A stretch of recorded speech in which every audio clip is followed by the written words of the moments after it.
est-ce que les employeurs ont le droit de ne pas payer leurs salariés qui actuellement ne travaillent pas parce que l'État leur a demandé de fermer?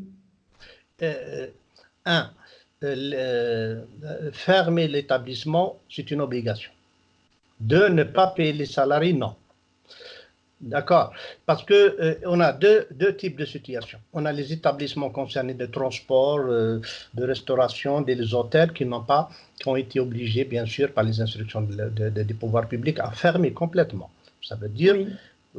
l'arrêt de l'activité.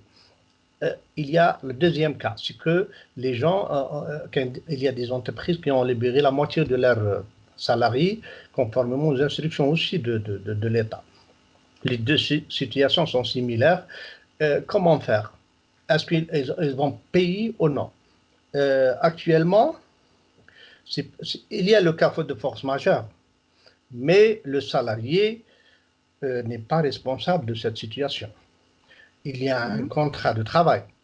Le fait de suspendre ou de le mettre en congé, c'est une modification de son contrat d'une manière unilatérale, sans consentement préalable. De ce côté, on doit trouver une solution dans le cadre de la concertation. J'ai proposé Si une le plan solution n'est social. pas trouvée, si la solution n'est pas trouvée et si on est dans une catégorie d'entreprises très petites où il n'y a pas une organisation syndicale, est-ce que les salariés, que doivent faire les salariés s'ils ne sont pas payés? J'ai une réponse à ça. Le volet social, le plan social, parce qu'il s'exécute dans un cadre du volet social, il est obligatoire pour les entreprises qui ont au moins plus de 9 travailleurs. Moins de 9 travailleurs, il peut mettre en œuvre le dispositif dont j'ai parlé, de libérer ses salariés d'une manière légale. Seulement, il doit négocier avec eux le niveau de rémunération qui sera octroyé. Ne pas payer complètement les salariés, non. Ça va nous causer des contentions de travail inutiles pour le moment. Et en même temps, c'est l'équilibre pour garantir la pérennité, l'équilibre des sociétés. Maintenant, sincèrement, il y a trois acteurs qui doivent se mettre d'accord. C'est les salariés, les employeurs et les pouvoirs publics.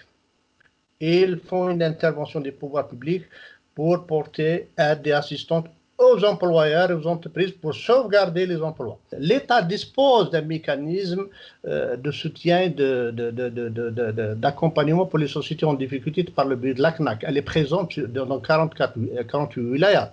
Elle a eu l'expérience en 1994 dans vous vous souvenez, le plan le PAS, le plan d'ajustement structurel. Oui, elle a pris en charge plus de 200 000 salariés.